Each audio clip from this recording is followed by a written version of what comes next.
tayo busy.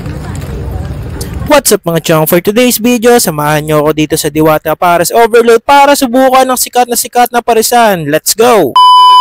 Dito nga pala kami dumaan sa Mall of Asia, tapos pinuntahan lang naman yung dating parisan ni Diwata. After nun, madadaanan nyo yung GSIS, tapos dito magbabayad na kayo ng 20 pesos parking sa motor. Pagdating nga namin dito mga pre, grabe yung tao dito, napakaraming tao, napakahaba ng pila, dinudumog talaga to si Diwata, napakatindi. Nakita pa nga namin dito si Madam, sobrang busy. Ang dami pang nagpapapicture. Nandito kami ngayon sa Diwata Pares Overload. Excited ka na kumain ng Pares ni Diwata? Dalawa nga pala yung pila dito, isa para dun sa Pares Overload at isa naman para dun sa second line. Nag-start akong pumila dito ng mga 6:03. Habang naghihintay nga ako dito mga pre, nakita ko po tong Encanto Pares Overload na multiverse ni Diwata. Meron din pala sila ditong iba't ibang tinitinda, longganisa, barbecue. Tapos ito mga pre, di ko na natanong kung ano to eh. Ito nga pala yung Overload Pares niya, meron siyang lechon kawali at chicharong bulaklak. Oh my God! After 15 minutes mga pre na pila ay nakuha na natin tong chicken. Medyo maliit yung nabigay sa akin kaya 100 pesos to, pero original price nito is 120. Nandito na rin pala yung Overload Pares ni Diwata, so ano pang hinihintay natin, tikman na yan. Unang kagat.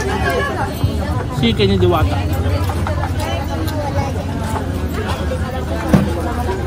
Bagong luto.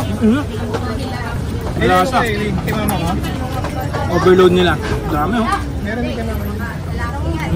May chicharong balaklak na. Oo nga. Ito natin chicharon. Ito yung last time na hindi natin natikman na yan. Yes.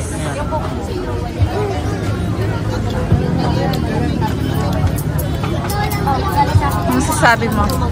Nandun pa sila sa may tulay. Dati. Yung sabaw nila medyo hindi ganun kalasa. Pero ngayon nag-improve yung lasa yung sabaw nila. Medyo may lasa na. Okay siya. Magkano ka?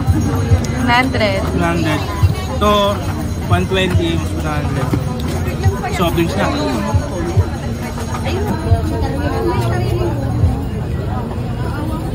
Ano sabi mo? Improve yung lasa niya compared before. Mas masarap no? Mas malasa. Tatry mo naman yung chicken niya. Ito yung bago niya eh. Ang init niya. Meron pa ba yan? Bagong luto yan. Okay. Ang crispy niya. Init no? Chicken. Bagong luto. Mas mainit yung chicken ngayon. Yung Pares malamig na. Mas mahaba kasi yung pila eh. No? Kasi gano'ng katagal inabot yung pila? Mabilis lang. Tuloy-tuloy.